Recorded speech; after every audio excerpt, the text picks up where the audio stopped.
Buenas tardes con todos.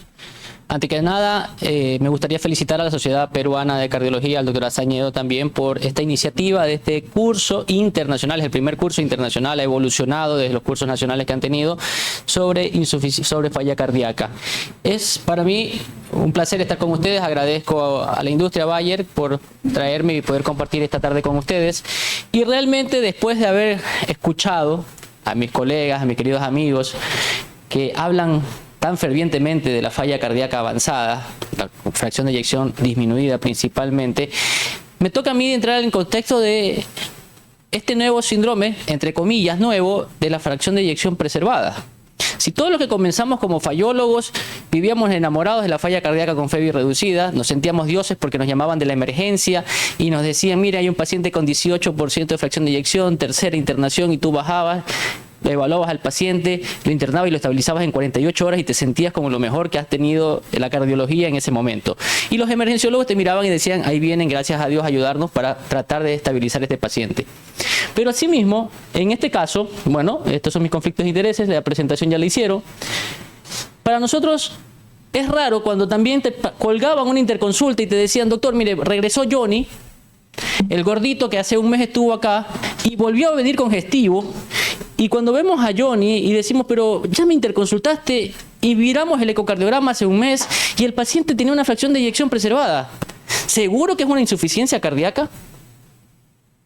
Y años atrás nosotros mirábamos a esta entidad tal vez más como un mito que como una realidad que podríamos nosotros llegar a tener dentro de la evolución de nuestros pacientes en la emergencia o en los pacientes que en la consulta cardiológica. Entonces, ¿qué es lo que principalmente mirábamos ahora y miramos ahora en el mito de la insuficiencia cardíaca con FEBI preservada? Es una caja como las que te llegan de compras de Amazon, en donde la señora compró el champú, compró las papas, compró el cargador, compró el USB. Hay de todo adentro de esa caja de envío de Amazon. Y adentro de la caja de la fracción de eyección preservada existe una heterogeneidad de pacientes. Hablo bien, de pacientes, no de enfermedades.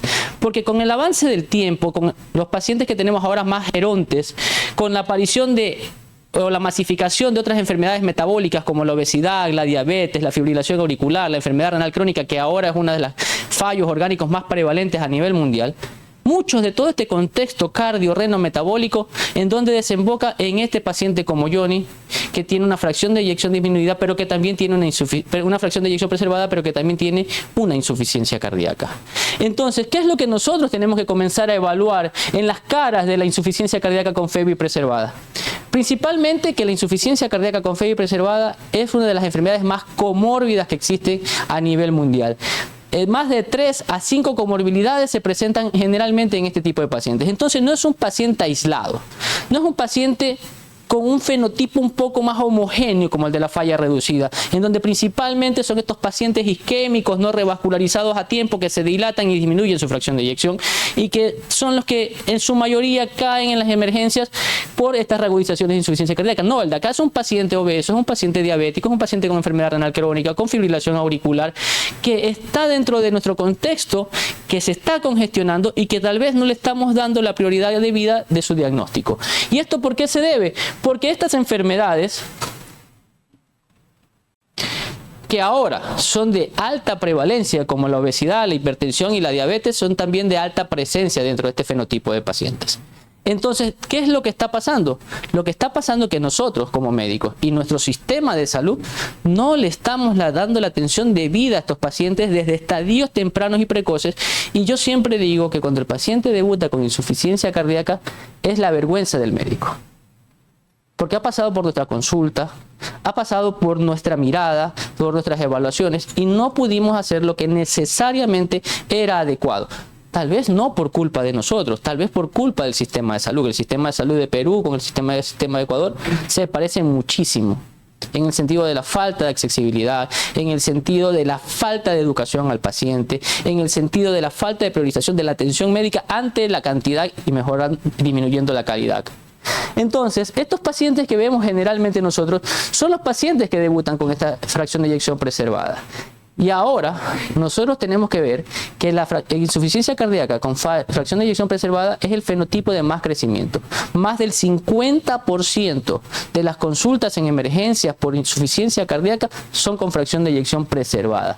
¿Y a qué se debe esto? Obviamente a lo que estamos diciendo, a que la población ha envejecido más, a que los pacientes entre más añosos están, ahora tenemos el 70% de los pacientes con fracción de eyección preservada son mayores de 65 años y el crecimiento exponencial de todas estas enfermedades metabólicas, cardiorrenometabólicas que estamos conversando. Entonces, los mitos que tenemos que dejar esclarecidos sobre esta insuficiencia cardíaca con FEBI preservada es que no es un sinónimo de disfunción diastólica o de insuficiencia cardíaca diastólica, por favor. Tener disfunción diastólica e insuficiencia cardíaca con fracción de eyección preservada no significa que tengas disfunción diastólica, es parte de uno de sus componentes. Por eso la presencia de disfunción diastólica en el eco no especifica ni es suficiente para hacer diagnóstico y no existe ninguna prueba específica que establezca un diagnóstico de FEBI preservada única. ¿Qué es lo que tenemos que hacer? Obviamente lo que hemos venido haciendo, evaluar el paciente. Y dentro de este contexto nosotros tenemos que saber que para que exista una fracción de eyección reducida, lo principal que tenemos y la clave fundamental de este paciente es la disfunción del ventrículo izquierdo.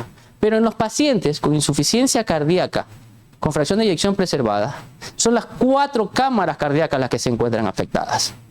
No es solamente el ventrículo izquierdo que tenemos que mirar.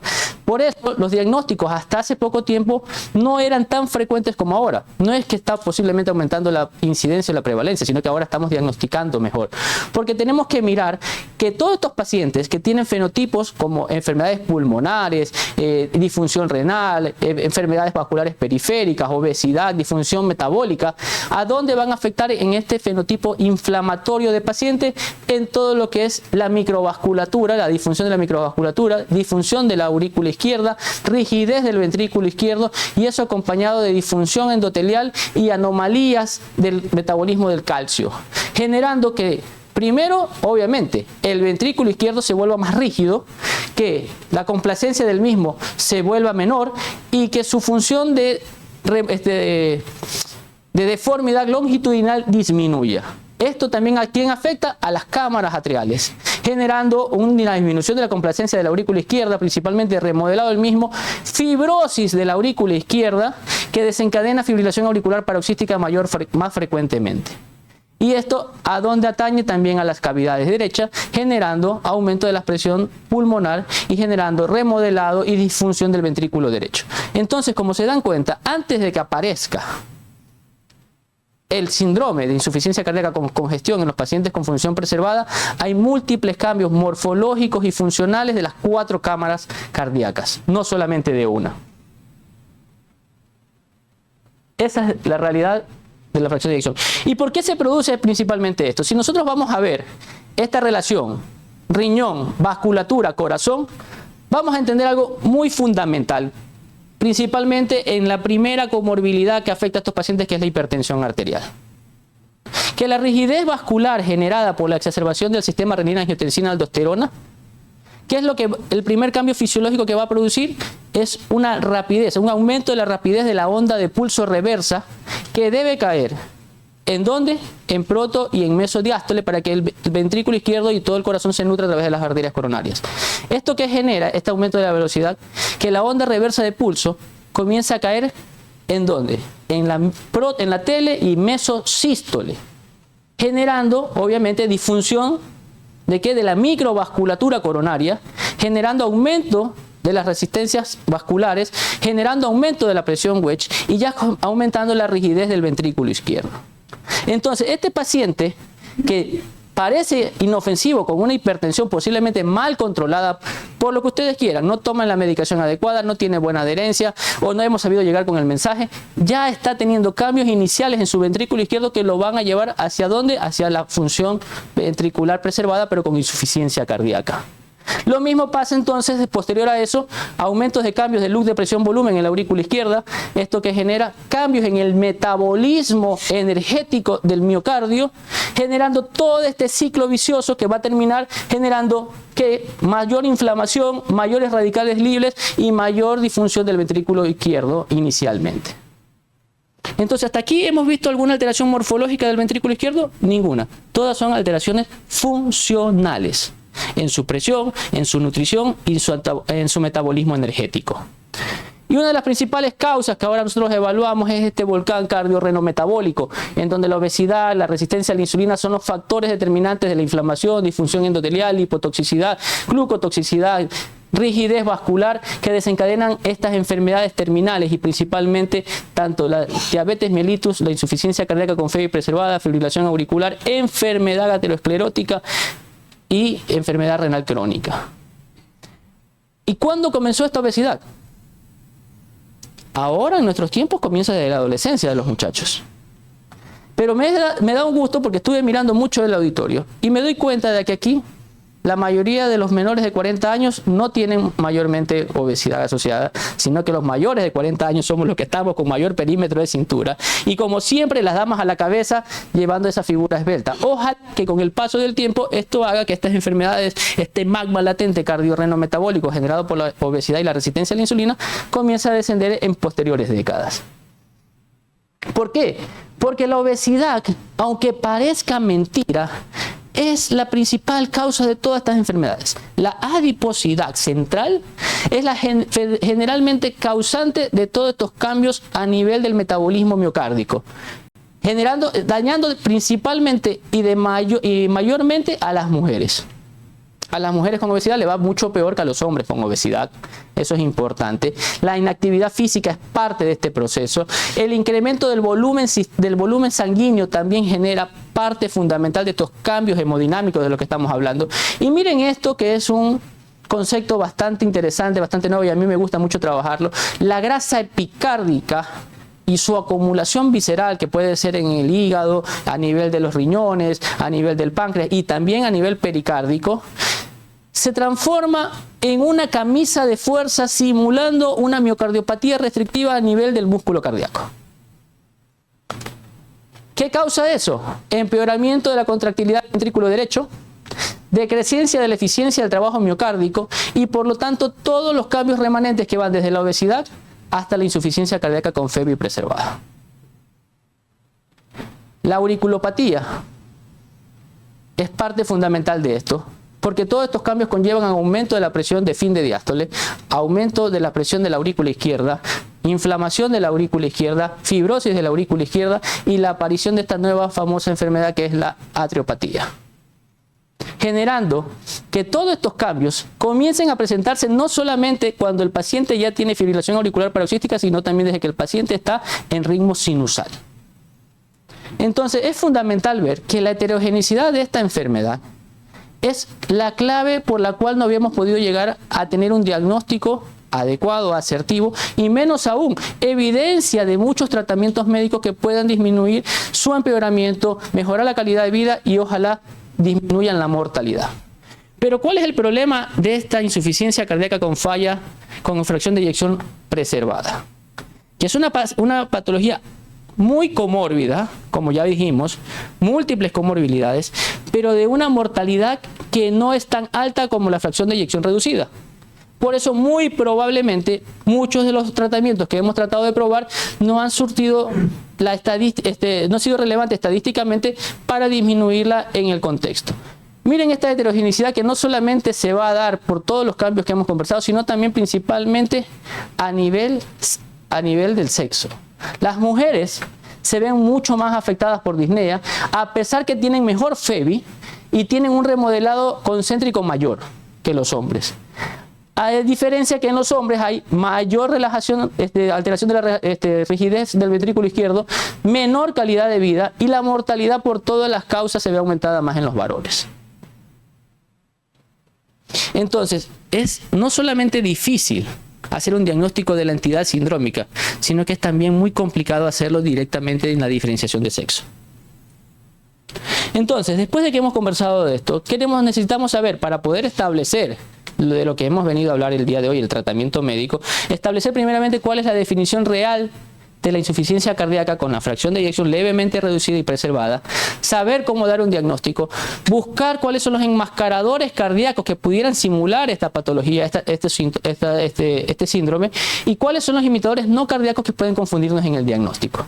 Entonces, para eso creo yo que tienen que haber visto ya durante todos estos días estas diapositivas, no los he podido acompañar hasta el día de hoy, en donde la insuficiencia cardíaca no es nada más que signos y síntomas asociados a la enfermedad que tengan cambios estructurales o funcionales, más el aumento de los péptidos natriuréticos y signos claros de congestión. Creo que ese es el diagnóstico más temprano que podemos dar, más rápido que podemos dar.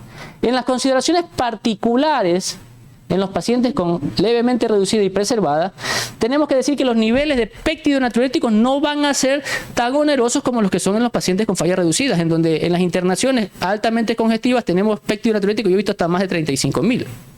Yo creo que ustedes también. Acá los péptidos no son tanto el punto clave en la elevación como lo es en la reducida. Segundo, que a mayor índice de masa corporal, o sea, entre pacientes más obesos, menos péptido tenemos. La grasa es un secuestrador de péptido terrible. Y obviamente que hasta un 20% de estos pacientes confirmados mediante pruebas invasivas por el NT-proBNP por debajo de umbrales diagnósticos en los pacientes con obesidad. ¿Qué significa esto? Que nosotros podemos tener pacientes con péptidos natriuréticos menores de 800, obesos, y tener un paciente con insuficiencia cardíaca con fracción de eyección preservada. Entonces, para el diagnóstico de estos pacientes vamos a seguir el axioma claro que hacemos para cualquier enfermedad. Primero, saber que tenemos que hacer pruebas diagnósticas guiadas por la historia clínica, el examen físico completo y exhaustivos, que tenemos que hacer un diagnóstico diferencial cardiovascular, excluir enmascaradores cardíacos y simuladores no cardiovasculares, y en las comorbilidades buscar también simuladores no cardiovasculares de disnea y edemas, como hacemos en cualquier paciente con insuficiencia cardíaca. Este es un axioma importante en donde el paciente con disnea o edemas tenemos que, como ya les dijimos, evaluar causas no cardiológicas, aplicar la definición universal de insuficiencia cardíaca, necesitamos buscar los péptidos, buscar mimetizadores de insuficiencia cardíaca, o sea, con enfermedades que puedan simular la insuficiencia cardíaca, y también hacer un acercamiento a través de ¿qué? De los scores de riesgo, estos PEF o HFpEF, que son de la europea y de la americana. Yo creo que mucho de eso no vamos a conversar. Lo primero que quiero que vean es que en el H2PEF, la H es la que más da valor en el diagnóstico de estos pacientes. ¿Y quién es el que más da valor? La obesidad, principalmente la hipertensión, la fibrilación auricular, la presencia de aumento de la presión de pulmonar mayor de 35 milímetros de mercurio, la edad mayor de 60 años, perdón, es que todavía no me acostumbro a usar los lentes para las conferencias. Y lo mismo con el algoritmo de los europeos, ¿no? Entonces, no vamos a detenernos mucho en esto, los péptidos son fundamentales y los test funcionales cuando el paciente está intermedio es fundamental, porque esto es algo que ustedes van a ir conociendo en la medida que van a ir abordando esta enfermedad. Pero lo que sí tenemos que tener y saber claramente es que tenemos que tener pistas sobre cuáles son esos simuladores, enmascaradores que nos pueden hacer confundir en los pacientes que tienen fracción de eyección preservada y decir posiblemente es una insuficiencia cardíaca, pero realmente no es una enfermedad per se que cause cardiorrenometabólica, sino que posiblemente sea una enfermedad del pericardio, cuando tenemos el paciente signo de Kussmaul aumentado y la ingurgitación auricular aumenta con la inspiración, cuando tenemos pacientes con bajo voltaje en el electrocardiograma, pero en el ecocardiograma aumento de los espesores, que posiblemente puede ser una enfermedad infiltrativa, la incapacidad para aumentar la terapia neurohormonal en estos pacientes generalmente no toleran los betabloqueantes, muy difícil titularles inhibidores del RAS, los factores de riesgo conocidos como para miocardiopatía infiltrante o restrictiva, como por ejemplo características musculoesqueléticas o neurológicas prominentes, síndrome del túnel carpiano bilateral, estenosis espinal lumbar, rotura de los tendones de los bíceps, que se asocian generalmente a otras enfermedades como la amiloidosis. Entonces, dejamos aquí una lista de cuáles son estos enmascaradores, como estábamos hablando, la amiloidosis, la miocardiopatía hipertrófica, la sarcoidosis, la hemocromatosis, bueno, todas las enfermedades restrictivas de depósito, la miocarditis, las enfermedades pericárdicas, las enfermedades congénitas que pueden simular una insuficiencia cardíaca con FEBI preservada. Y los imitadores no cardíacos en disnea, obviamente las pulmonares van a la cabeza, la anemia, y miren eso, el desacondicionamiento físico y la ansiedad también son parte de los diagnósticos diferenciales. Y en los edemas, obviamente, todas las que son enfermedades que pueden ganar volumen, como la cirrosis, la enfermedad renal crónica, las nefropatías, insuficiencia venosa y demás. Una vez que hemos descartado todo esto, nosotros podemos decir que este es nuestro paciente que tiene un síndrome de insuficiencia cardíaca con fracción de eyección preservada. Esto lo traje a colación porque me gustó mucho, venía para acá a Perú. Este es el algoritmo del consenso peruano, el diagnóstico de insuficiencia cardíaca con FEBI preservada en el 2020. Lo hicieron, nuestros amigos colombianos también tienen un consenso específico para el diagnóstico de esta enfermedad, y yo me quedo en el medio porque nosotros en Ecuador todavía no tenemos algo específico, pero esperamos prontamente lograrlo. No sé qué estoy haciendo yo acá, sí, creo que ustedes deberían irnos a hablar allá, tienen un poco más de experiencia del 2020, pero lo importante de esto es que en todos estos algoritmos siempre tenemos los pacientes de bajo riesgo, los pacientes de alto riesgo con diagnóstico claro y los pacientes de riesgo intermedio, donde las pruebas funcionales de estrés como el ecoestrés son fundamentales para medir la hipertensión pulmonar en ejercicio, la disfunción diastólica en ejercicio y demás. Entonces, como ya hemos establecido esta guía en las cuales podemos buscar nosotros este diagnóstico, sabemos que tenemos que establecer los mecanismos fisiopatológicos más que todos los cardiorrenometabólicos, lo que está muy en boga, fenotipar a nuestros pacientes para establecer un tratamiento más acorde a cada uno de los fenotipos, descartar las etiologías y para tratamientos específicos como la amiloidosis. Y miren que en estos 5 fenotipos de insuficiencia cardíaca con FEBI preservada, los que llaman muchísimo más la atención son el grupo 1, los pacientes con obesidad, el grupo 2, los pacientes con metabólicos con diabetes, el grupo 3, los pacientes con miocardiopatía atrial y el grupo 4 con disfunción renal. De los 5 grupos, de los 4 son nuestros pacientes de más presencia y frecuencia en la consulta médica cardiológica, cardiorrenometabólicos, y que obviamente pueden beneficiarse de estrategias terapéuticas más específicas que van a buscar disminuir esa vía de la inflamación que muchas veces no la teníamos en cuenta. Hoy me han traído aquí para hablar un poco sobre el estudio Fine Arts, que es la firenenone en pacientes con insuficiencia cardíaca con FEBI levemente reducida y preservada. O sea, todos los pacientes con fracción de eyección por encima de 40. ¿Sí? Entonces, nos preguntamos, ¿pero por qué se hizo este estudio? Principalmente porque ya teníamos 2 antecedentes importantes, el Fígaro y el Fidelio, que son estudios de firenenone en pacientes diabéticos con enfermedad renal crónica, tratando de disminuir su progresión en la enfermedad renal crónica. ¿Y qué es lo que pudimos ver en estos estudios? Primero, que la disminución de la mortalidad cardiovascular, del desenlace compuesto cardiovascular, fue de un 13%. O sea, no eran pacientes cardiópatas, eran pacientes diabéticos con enfermedad renal crónica. Pero la disminución del desenlace compuesto cardiovascular fue interesante. Posiblemente no significativo, pero abierto a esta hipótesis que nosotros trataremos hoy día de dilucidar. ¿Qué vimos también? 32% de disminución en la aparición de nueva insuficiencia cardíaca. ¿A qué le suena ese 32%? Es un porcentaje muy similar. Discretamente podríamos decir hasta que superior o está ahí a lo logrado con los estudios de riesgo cardiovascular de los ISGLT2. Y ahora, hoy por hoy, nadie discute el beneficio y el uso de los ISGLT2 en los pacientes con diabetes, con enfermedad renal crónica o insuficiencia cardíaca. Y miren esto. Hablábamos de que la atriopatía era uno de los factores determinantes y muy que generaban la progresión a FEBI preservada, y la disminución con firenenone en estos estudios de pacientes que no son cardiópatas fue de hasta un 29%. Un porcentaje, como le digo, similar a los beneficios logrados por los ISGLT2 10 años atrás. Entonces, se abre la idea y se abre la hipótesis.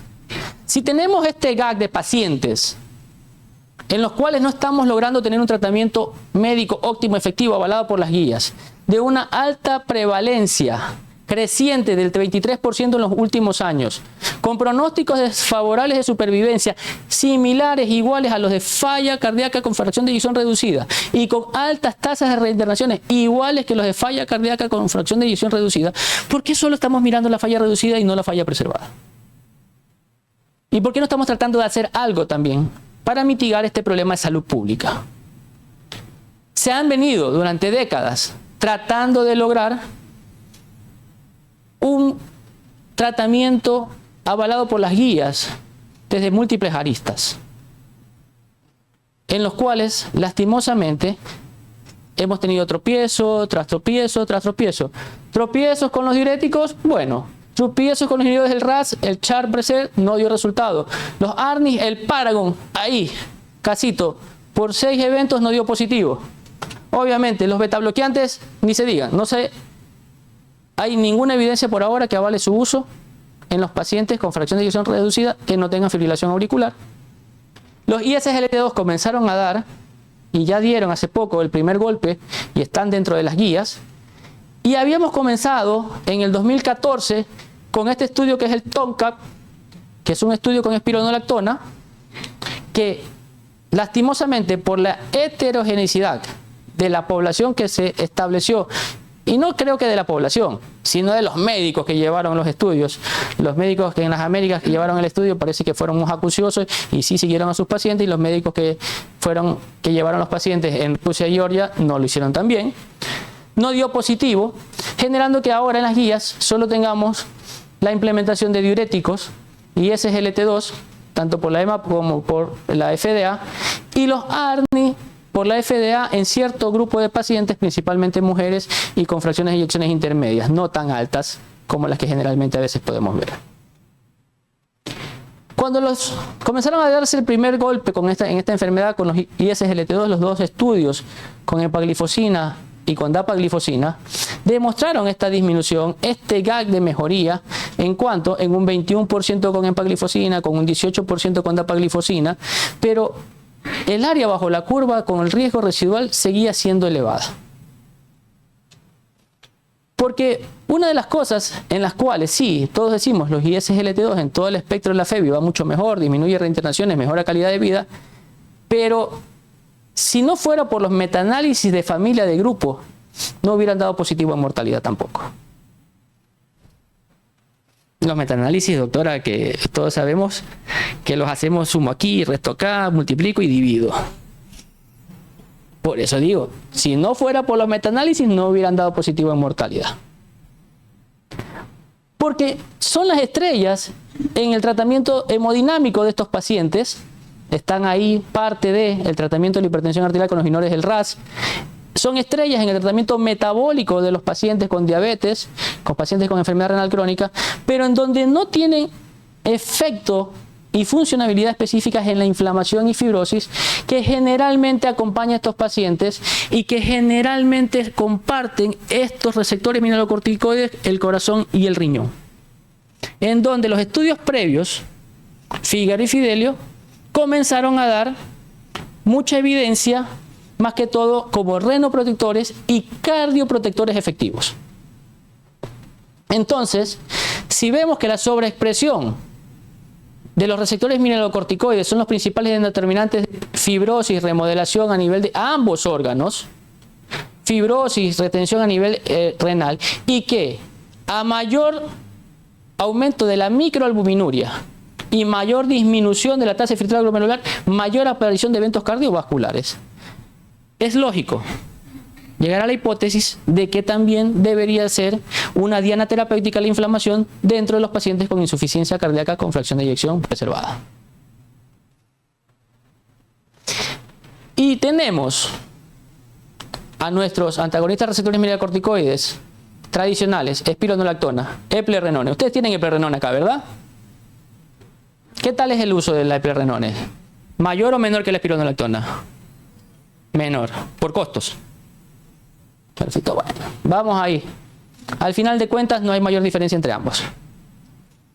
Pero esta nueva generación de antagonistas receptores mineralocorticoides no esteroides está comenzando a dar que hablar. ¿Sí? Y hago énfasis en lo no esteroideo. Porque si nosotros vamos a las moléculas originales, que es la espironolactona, sabemos que la espironolactona metabólicamente se deriva de la progesterona. Por lo tanto, tiene muchos efectos androgénicos. Efectos androgénicos en los hombres, ginecomastias, efectos androgénicos en los hombres, disfunción eréctil, efectos androgénicos en las mujeres, disminución de su líbido, climaterios tempranos y múltiples otras comorbilidades que el paciente tolera mucho menos que cualquier otro órgano. La gente se aguanta la tos de los IECA, pero ningún hombre se va a aguantar tener las tetas grandes. Esto es así. Al César lo que es que al César. Peor que se nos caiga algo. Entonces, esto es un punto fuerte en estos medicamentos. Un punto muy fuerte, porque la disminución de esos efectos secundarios androgénicos es fundamental para evitar la descontinuación del tratamiento. Punto clave por lo cual posiblemente estos estudios hayan dado positivo. ¿No lo dejan de tomar? Y eso es fundamental que en la finerenone, que ha demostrado mucha cardiorrenoprotección. La finerenone se vincula al receptor mineralocorticoide, lo inhibe y por lo tanto disminuye la inflamación y fibrosis en ambos órganos. Órganos que están íntimamente relacionados. Como les decía, la falla renal es una de las fallas orgánicas más prevalentes a nivel mundial.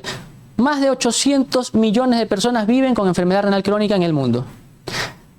Mucho más, 15 veces más que los pacientes con falla cardíaca, 64 millones de personas en el mundo. Pero miren esto, comparten presentación y vínculos, no solamente clínicos, sino también en mortalidad. ¿Se mueren más los pacientes que tienen falla renal? Obvio que se mueren más que los que no tienen nada. ¿Se mueren más los pacientes que tienen falla cardíaca? Obviamente, se mueren mucho más que los renales. Pero los pacientes con falla cardíaca y con falla renal, los pobres no tienen que hacer.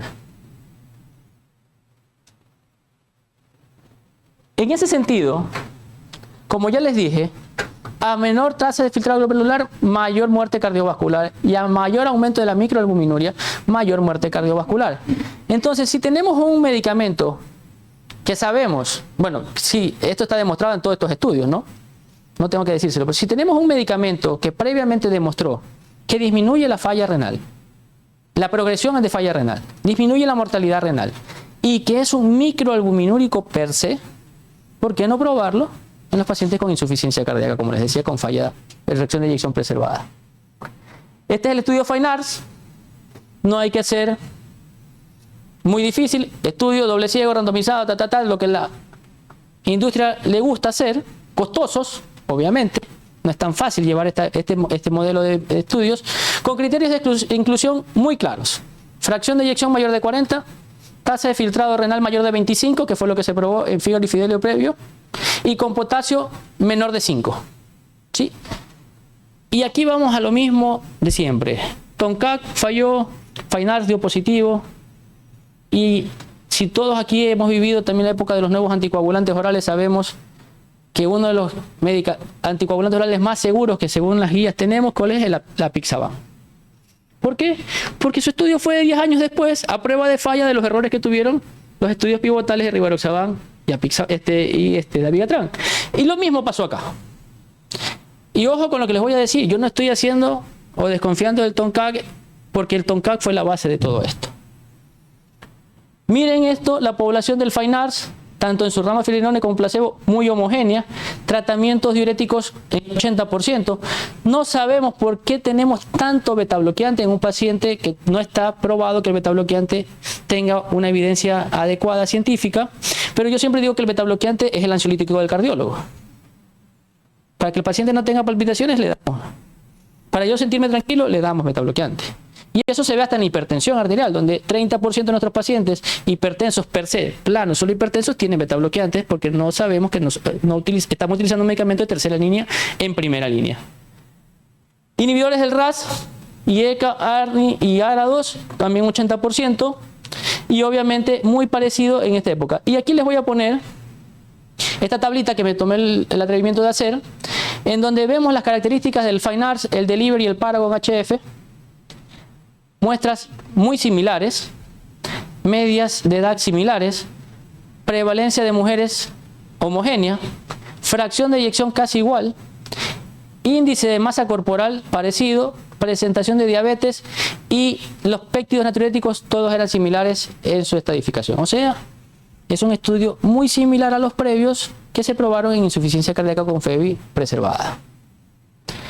Y esta es la característica, perdón, esta tabla ni yo la alcanzo a ver, del TONCAC, la diferencia entre el TONCAC y el FINARS, así que vamos a hacerlo rápidamente en este dibujo, en este gráfico. TONCAC salió en el 2014, FINARS 2024, a prueba de fallas. Espironolactona, 3.400 pacientes, endpoint a primer evento, first to first, no significativo, esta era en la época pre-ISGLT2. FINARS, filenolona, fracción de eyección más de 40, acá era más de 45, estaban perdiendo 5% de población, o sea, poblaciones con un 5% más. Los péptidos natriuréticos eran diferentes, acá eran mayores, acá eran menores. Y el endpoint es eventos totales recurrentes. Esto es algo interesante que diferencia este estudio con el mismo Delivery, con el mismo Paragon, con el mismo TONCAC. Todos medían tiempo de hospitalización por insuficiencia cardíaca. FINARS mide el mismo tiempo de hospitalización de insuficiencia cardíaca, pero también recurrencias a la sala de emergencia con titulación de diuréticos. Un grupo de pacientes perdido en los otros estudios. ¿Sí? Significativamente, estadísticamente significativo, y este sí comenzó ya siendo en la época post-ISGLT2 con riesgos de reducción importantes. ¿Cuáles fueron las 4 diferencias metodológicas? Población más homogénea y de mayor riesgo en FINARS. Mayor número de muestras. A mayor número de muestras, mayor potencia. Y dice el doctor McMurray cuando explicaba el estudio que si hubiera sido 12.000 pacientes, la significancia estadística de mortalidad se hubiera dado. Porque estos pacientes necesitan más tiempo y más cantidad de pacientes para poder llegar a mortalidad. Endpoint en eventos totales, acá solamente era al primer evento, acá también con recurrencias. Y obviamente con los que le decía 3.74 más pacientes porque la fracción de eyección era menor. Y sin heterogeneidad regional, todos se midieron igual. En Américas, en el TONCAC medían de una forma, en Europa, en Rusia medían de otra forma. Y miren esto, es importante. El TONCAC no es el enemigo del FINARS, es el papá del FINARS. Si no hubiera sido por este estudio que dejó abierta la hipótesis, no hubiéramos probado filerenona en este tipo de pacientes. Así que es importante saber que esta vía de bloqueo neurohormonal de la inflamación nace desde la espironolactona, en donde en estos pacientes sí se vio cierta significancia estadística en las Américas, pero obviamente dejó abierta fue la puerta para decir la inflamación es parte fundamental del tratamiento de estos pacientes. Si el FINARS tuvieron la rama Américas, les anticipo, fuera muchísimo más significativo, porque el hazard ratio de las Américas es de 0,59. O sea, 41% de disminución de riesgo. ¿Qué probó este estudio? Ya lo dijimos, 16% en el endpoint de combinación de muertes por causa cardiovascular, principalmente arrastrado por eventos de insuficiencia cardíaca. Y una de las cosas fundamentales, bueno, que ya lo vamos a hablar, es el tiempo en que se comenzó a ver esa protección. Como les decía, esta variable compuesta cardiovascular fue arrastrada por los eventos de insuficiencia cardíaca, que fue hasta un 18% de disminución de riesgo, porque realmente la muerte por todas las causas no fue significativa. Obviamente estos pacientes que son muy comórbidos no solo se mueren de problemas cardiovasculares, se mueren de infecciones, se mueren de problemas asociados a su diabetes, comas, hiperosmolares, hipoglicemias, se mueren por otras causas que no solamente son las cardiovasculares. Y por lo tanto, para que tal vez hubiera llegado a una significancia estadística, dice el doctor McMurray, debió haber sido la muestra el doble de lo que eran, de 6.000 a 12.000, pero la plata Bayer no la alcanzaba seguramente para tanto paciente. Esto es importantísimo. En los ISGLT2, en los estudios, tanto en el Delivery como en el Emperor Preserve, se demostró que a mayor FEBI, menor efecto y menor potencia en la disminución de riesgo. Acá, independientemente de la FEBI, más o menor de 60, el efecto protector es similar. Y que en este estudio, si bien se comenzaron con un 13% de pacientes con ISGLT2, al final del estudio en la rama llegó hasta una representación del 20%, no hubo ninguna interacción y los efectos fueron muy similares a los pacientes, fueron iguales en los pacientes que tenían y no tenían SGLT2, lo cual implica que finerenone puede ser un pilar de tratamiento independientemente de que el paciente tenga o no tenga SGLT2. Lastimosamente, debe tener ahora SGLT2 porque es lo que la guía nos dice, el primer pilar. Más de lo mismo, subgrupos, subanálisis, los voy a ir hablando, y se hizo un pool especificado de toda la población del FINAR, Fidelio y Fígaro, que se llamó FINHART, que es un metaanálisis de lo que le gusta a la doctora, hecho por el doctor Badugatán, uno de los rockstars de la cardiología a nivel mundial, en donde realmente demostró lo mismo, no hubo cambios, y obviamente lo único que hizo fue tratar de buscar un metaanálisis que pudiera poner la molécula dentro de las guías. Es segura, principalmente en ese tema que todos queremos hablar, el elefante dentro de la sala, que es la hipercalemia. Hipercalemia severa, mayor de 6, 10 en el ramo finerenone, 6 en el ramo placebo, no hubo diferencia estadística y ningún paciente tuvo un evento cardiovascular de mortalidad asociado a hipercalemia. Lo único que se dice es que los pacientes que sube su potasio por encima de 5 tienen que tener una monitorización mucho más estrecha que los pacientes que no sube el potasio. Y obviamente, al tener una distribución más balanceada, corazón-riñón, que la espironolactona, en donde 10 veces más se acumula en riñón, tiene menos efecto de hipercalemia que los antagonistas receptores mineralocorticoides esteroidales. Es lo que estábamos hablando. Y una de las cosas que quería traerles también, la seguridad, es que después del 2024 que se presentó el estudio, como siempre vienen todos los subanálisis. Y en esos subanálisis viene dando muchísima mejor información y muchísima mayor relevancia en el paciente, en ciertos subanálisis subgrupos, más que todo en los pacientes metabólicos. Es importante que vean esto: a mayor índice de masa cardíaca, a mayor índice de masa corporal, mayores resultados. Pacientes con por encima de 35, la ventaja del odds ratio es mucho mayor, tanto en empeoramiento de eventos cardiovasculares y también hasta en mortalidad. Hay 25% menos de aparición de nueva diabetes en este tipo de pacientes, porque recuerden que estos pacientes no fueron testeados por diabetes, sino por insuficiencia cardíaca. Hay hasta un 23% de disminución de la aparición de nueva fibrilación auricular y hay mejoría en la calidad de vida a través del cuestionario EQ5D. Que si bien se dice que se puede decir que es una mejoría marginal del 1.6 en el índice, eso es un índice poblacional. En paciente aproximadamente promedio fue de 5 puntos. Y eso ya se sitúa como significativo. Y esto es parte fundamental de lo que les quería hablar. Al final, recordemos que en los estudios de los ISGLT2, la separación de las ramas fue temprana. 18 a 22 días. La separación de las ramas y la disminución de eventos cardiovasculares de insuficiencia cardíaca con finerenone fue a los 27 días, o sea, un tiempo muy similar. Pero a diferencia de los ISGLT2, la progresión de enfermedad renal crónica fue mucho menor y fue mantenida hasta por encima de los 17 meses en estos tipos de estudios.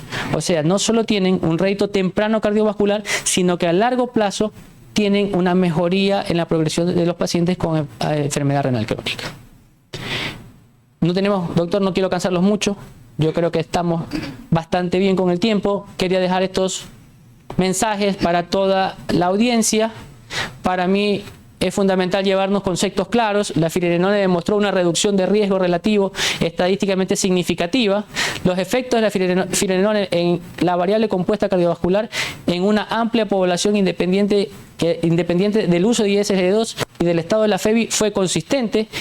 Demostró beneficios significativos en variables secundarias, más que todo en subgrupos de pacientes metabólicos, y obviamente tuvo una baja presencia de eventos adversos que la descontinuaron. Para llevar a casa, la insuficiencia cardíaca con FEBI preservada se ha convertido en un fenotipo clínico de insuficiencia cardíaca más prevalente. Sigue siendo una entidad mal definida en su diagnóstico, con grandes enmascaradores cardiovasculares y simuladores no cardiovasculares. El diagnóstico se basa en una asertiva aproximación clínica complementada por ecocardiografía y biomarcadores. la ruta diagnóstica se encuentra trazada y su aplicabilidad desembocará a corto plazo en una mayor incidencia y prevalencia real de la enfermedad. Posiblemente va a seguir creciendo en su incidencia. Y obviamente que la finerenone, ante la evidencia naciente, se posiciona como un tratamiento emergente en esta patología. Muy probablemente se convierta en un nuevo pilar de tratamiento en este tipo de pacientes. Muchas gracias.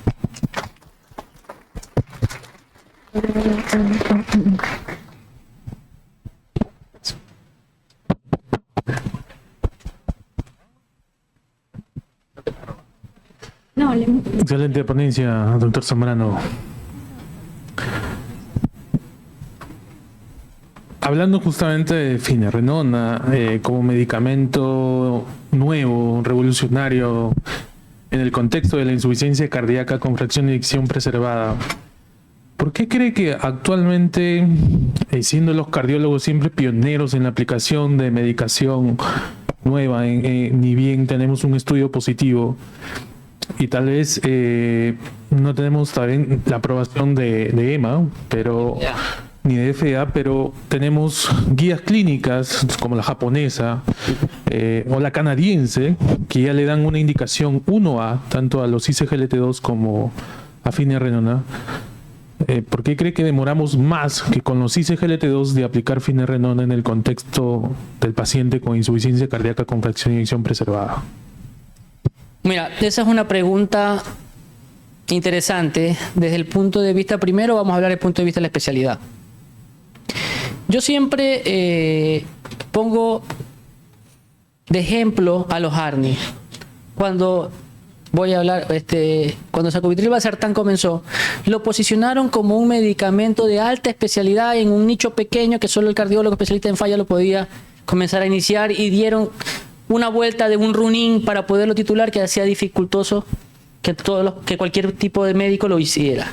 Se dieron cuenta que eso era un error, porque el medicamento, entre más amplia sea su utilidad, mejor va a ayudar a los pacientes con insuficiencia cardíaca. Con finerenone pasa algo parecido, pero ¿en qué sentido? Comenzó siendo un medicamento, entre comillas, para los médicos nefrólogos, internistas y endocrinólogos, porque le dieron mucha fama a la evidencia que tiene en la disminución de la progresión de la enfermedad renal crónica, en vez de darle su puesto importante como es un antiinflamatorio sistémico inhibidor de los receptores mineralocorticoides, en donde ambos órganos, corazón y riñón, se encuentran beneficiados. Entonces yo creo que tenemos que ir saliendo de a poco de esa sombra de la enfermedad renal crónica, porque sabemos que los pacientes con enfermedad renal crónica son más comórbidos, también se mueren menos, pero los pacientes con insuficiencia cardíaca posiblemente prevalentemente sean menos que los de insuficiencia renal, pero de muy alta mortalidad en relación a estos mismos. Entonces vamos a ir saliendo de a poco. Creo que estos espacios que ustedes han generado son prioritarios y fundamentales, ya que la educación y el conocimiento es lo que nos aleja de la sombra de, obviamente, de este tipo de conceptos. Entonces yo creo que es solamente darle tiempo. Creo que uno de sus beneficios antiinflamatorios principales es la microalbuminuria, que todos sabemos que es un marcador de riesgo, mortalidad cardiorrenal importante, y en ese sentido por ahora no veo tempranamente a alguien que lo desbanque de ese efecto cardiorrenometabólico que es fundamental para disminuir la mortalidad de los pacientes. Excelente. Dentro del diagnóstico de insuficiencia cardíaca con fracción de eyección preservada, sabemos lo complejo que es. Si bien la definición de insuficiencia cardíaca nos dice paciente sintomático, la necesidad estricta de NT-proBNP en el contexto de la preservada elevada y una fracción de eyección más del 50%. Pero vayamos más allá y tal vez danos datos específicos ecocardiográficos. Último ha cambiado tal vez el concepto de valoración diastólica, que prioriza. Cambió ahora importante. Prioriza justamente la parte de tisular. Entonces, háblanos un poco ahí del eco en preservada. Y ahí quiero claramente enfatizar el axioma que dije inicialmente. Disfunción diastólica no es fracción de eyección preservada. ¿Sí? El paciente puede tener disfunción diastólica o no tenerla per se avanzada, e igual tener una insuficiencia cardíaca con fracción de eyección preservada.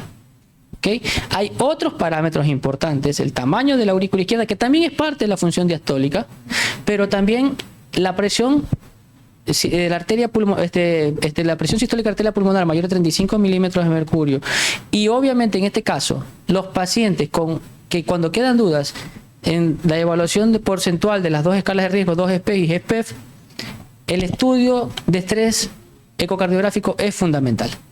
Y creo que esa es una prueba que subutilizamos muchas veces. El paciente que viene con disnea en esfuerzo, nosotros pensamos que no, que es ansiedad, que no, que se peleó con el esposo, que la esposa ya no lo quiere, y muchísimas otras cosas, y no valoramos realmente al paciente en movilidad. Y nos quedamos no solamente con un estudio en reposo, que es la ecocardiografía básica, y no avanzamos a la ecocardiografía en estrés, que nos va a aportar muchísimo más en el diagnóstico de este tipo de enfermedades. Excelente. ¿Alguna pregunta por parte del auditorio? ¿Y crees que finerenona queda solo como muy bien lo has hablado en preservada, porque tiene el estudio fijo Fine Arts, pero nos hablaste de Fígaro y Fidelio, que hablan tal vez de algo que es siempre, a veces se nos olvida a los cardiólogos, que es la prevención, ¿no? Porque es antes insuficiencia cardíaca. Entonces, ¿ahí qué no podrías referir del uso de finerenona en ese contexto, previo a la insuficiencia cardíaca? Mira, sabemos que mejora al corazón y el riñón disminuyendo la inflamación. Off-label, tenemos pacientes, creo todos nosotros en que estamos usando finerenona, que no tienen insuficiencia cardíaca per se con fracción de eyección preservada, pero que ya son diabéticos, que ya tienen algún grado de enfermedad renal crónica, o por último, que tienen microalbuminuria positiva. Yo tengo pacientes con nefropatía hipertensiva, no diabética, porque la indicación clara que tenemos ahora es en la nefropatía diabética microalbuminúrica. Yo tengo pacientes con enfermedad renal crónica microalbuminúrica hipertensiva, obesos, en donde uso el medicamento y me va muy bien. No solo que me va bien, sino que mejoro rápidamente esos parámetros objetivos que queremos ver en el paciente. Yo siempre digo que el paciente de riesgo cardiovascular no sirve de nada, porque yo, obviamente, como cardiólogo clínico también me dedico al riesgo. Decirle, más o menos pienso que usted se va a enfermar de una insuficiencia cardíaca, más o menos pienso que va a progresar la enfermedad renal crónica. No, hay que ser objetivo con estos pacientes. Y en esa objetividad tenemos las escalas de riesgo. Ojo, con GACs muy amplios que no evalúan por completo el riesgo del paciente. No toman en cuenta otros biomarcadores. Ya, si bien la prevén, que a mí me gusta utilizar, toma en cuenta la hemoglobina glicosilada, toma en cuenta el RAC, el coeficiente de albúmina creatinuria, toma en cuenta los otros parámetros morfológicos del paciente. Todavía quedan afuera otros parámetros como la PSR, todavía quedan otros parámetros afuera como la lipoproteína A, que es un marcador no solamente protrombótico, sino también un marcador aterosclerótico, sino también un marcador muy trombótico. Yo creo que sí, va a ser un medicamento que va a tener una fuerte evidencia en lo que es prevención y riesgo cardiovascular. En estos pacientes, más que todo en los pacientes obesos. ¿Por qué? Porque hay algo que hemos visto en este tipo de pacientes obesos, es que son hiperaldosteronémicos. El paciente con obesidad tiene una aldosterona muy elevada. Eso lo vemos desde los estudios como el Agmorfer, que fue con Alisquiren, que de la Alisquiren ya desapareció, pero nos dejó ciertas evidencias, ciertas enseñanzas. El paciente con obesidad tiene una aldosterona muy alta. Y bloquear este eje de la aldosterona en este tipo de pacientes ha demostrado en los subanálisis del Fine Arts que es el subgrupo de pacientes posiblemente en el cual mejor y mayores beneficios ha tenido. Entonces, creo yo que vamos a ir caminando hacia ese punto. El paciente con hipertensión y nefropatía hipertensiva microalbuminúrica va a ser un target terapéutico importante. El paciente con obesidad microalbuminuria positiva va a ser un target importante. ¿Por qué no me alejo de la microalbuminuria? Porque hasta el momento el medicamento se ha posicionado como un antialbuminúrico de alta eficiencia. Entonces, por ahí vamos a comenzar posiblemente los caminos, a subir los escalones, pero creo que tiene mucho más por cortar. Tiene la vía clínica de la inflamación, está demostrando presencia en múltiples enfermedades, no solamente en la insuficiencia cardíaca, en la enfermedad renal crónica, y inhibirla y ir como target terapéutico va a ser, creo que, parte de nuestro esquema de tratamiento y cuidado de nuestros pacientes. Y por último, Gabriel. Los cardiólogos a veces nos empecinamos mucho en reducción de mortalidad. Pero en preservadas sabemos de que ninguno de los dos medicamentos, como mencionaba por la guía canadiense y por la guía japonesa, con indicación 1A, que son los ISGLT2 y los antagonistas de receptores no esteroideos como finerenona, no reducen mortalidad, pero mejoran calidad de vida y reducen hospitalizaciones cardiovasculares. ¿Qué crees sobre ese pensamiento nuestro tan arraigado en reducir mortalidad, tal vez preservada? Y me acuerdo mucho de un artículo del doctor Milton Packard de 2018 donde hablaba justamente del paciente renal cardiometabólico, como siempre el maestro adelantándose a la época. Y hablaba sobre la combinación de estos grupos de medicamentos para el preservado. Aún no tenemos tal vez un estudio que haya comprobado que la combinación tal vez en este grupo cardio-reno-metabólico, agonistas GLP-1, finerenona, con ISGLT2 asociados, tal vez finalmente reduzcan mortalidad, pero los tres asociados. Buscamos a veces un santo grial siempre para reducir mortalidad, pero tal vez en preservada no lo tengamos con una sola molécula, sino tal vez con los tres. ¿Qué opinas de eso? Mira, a mí me gusta hacer analogías. Yo creo que si es peludo, maulla y tiene cola, es un gato. Entonces, si sabemos que estos medicamentos disminuyen hospitalizaciones, y si disminuyen hospitalizaciones, obviamente el paciente se muere menos. Si sabemos que objetivamente disminuyen biomarcadores como NT-proBNP y la microalbuminuria, y sabíamos que el paciente entre menos NT-proBNP y menos microalbuminuria se muere menos, y sabemos que tienen efectos importantes a nivel de la función endotelial, yo creo que va a pasar lo mismo que con los anticoagulantes orales directos.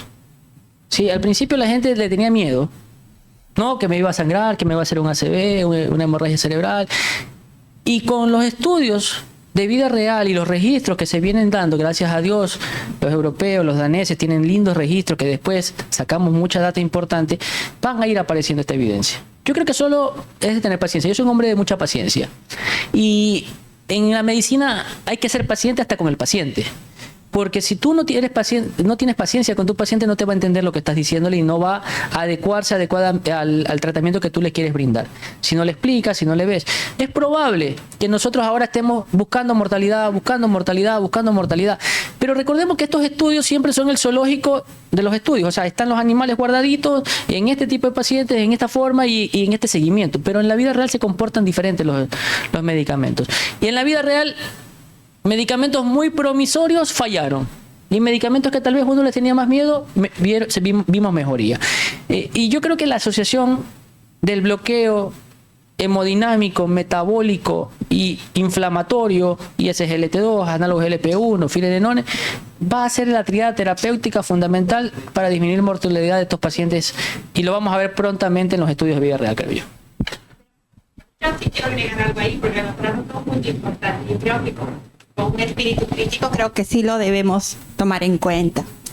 Los ensayos clínicos están hechos en un mundo ideal, sí, donde el paciente está controlado, nosotros llevamos las variables de lo más a protocolo, y no es un mundo real, como usted lo dice.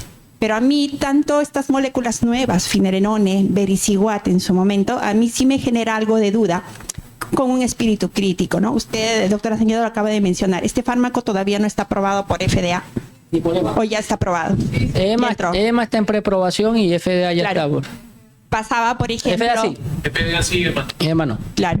Pasaba lo mismo con el vericiguat, por ejemplo, ¿no? Vericiguat en el mundo europeo no tenía aprobación, pero sin embargo nosotros sí lo podíamos tener y utilizar acá. Entonces, yo creo que al llevar de un ensayo clínico al mundo real, pero con un desenlace de un RR de 16%, en ensayo controlado, en el mundo real será 16%, quizás será menos, como puede ser más. Pero con un desenlace de solo 16% y en un EPOI combinado, habría que analizarlo un poquito más. Sobre todo, ¿por qué? Por la realidad que nos toca vivir a nosotros. Si estuviera yo en Europa, donde tengo disponibilidad de dinero, tengo recursos, lo puedo dar, pero en nuestra situación, en la que los recursos realmente que hay que optimizarlos, y la realidad, ya el doctor nos dice que en Ecuador también es muy similar, pues hay que ver, ¿no? Se va a delimitar seguramente para un grupo que pueda adquirirlo, pero no va a ser el común para la realidad que nos toca vivir con el grueso grande de la cantidad de pacientes que tenemos. O sea, es discutible, son opiniones, pero creo que es bueno tomarlas en cuenta también para decidir y ver qué paciente realmente pueda costear, porque si somos realistas, si yo pongo finerenone, pongo empaglifosina o dapaglifosina, pongo un ARNI, el costo en nuestro país, 1,000 soles por lo menos, así nada más, mensualmente. Es costoso. Es la realidad. O sea, yo no quiero ser disruptiva ni dar una opinión negativa, pero es que es la realidad. Entonces, muy poquitos van a poder acceder a ello. Yo estoy totalmente de acuerdo contigo. El problema de la realidad es que la realidad depende de dónde naciste.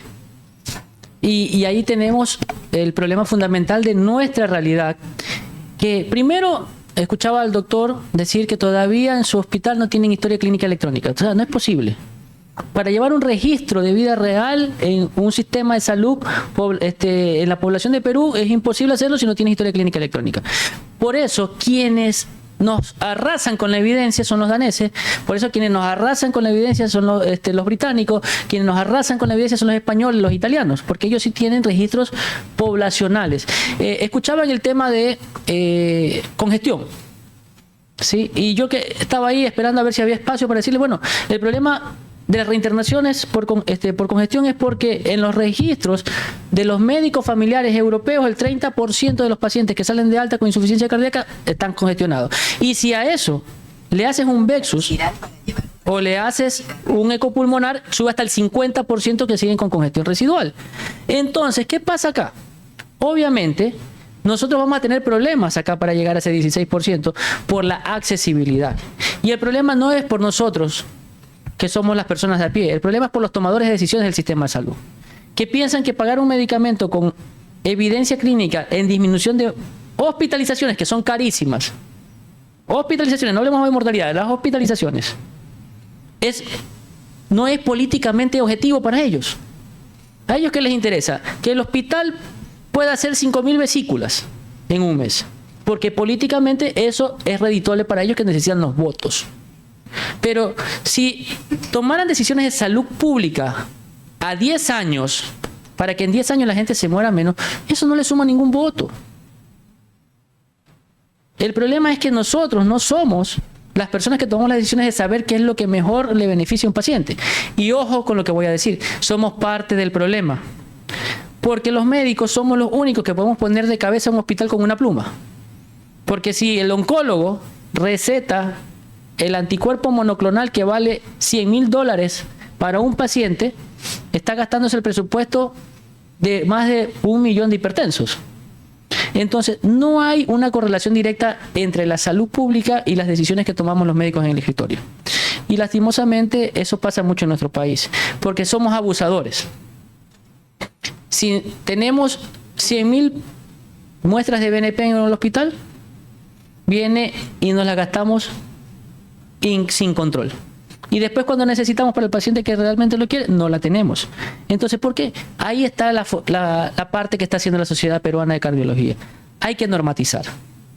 Pero el problema de normatizar es lo que decía el doctor Juan Atey. Normatización sin seguimiento e indicadores de confianza que te autoevalúen no sirve de nada. Porque a ninguno de los cardiólogos nos gusta que nos digan: usted está desperdiciando el BNP.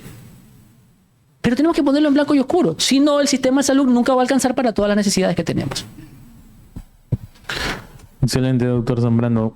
Bueno, creo que si no hubiera ninguna otra pregunta más, damos por terminada la sesión. Muchas gracias nuevamente, doctor Zambrano. Y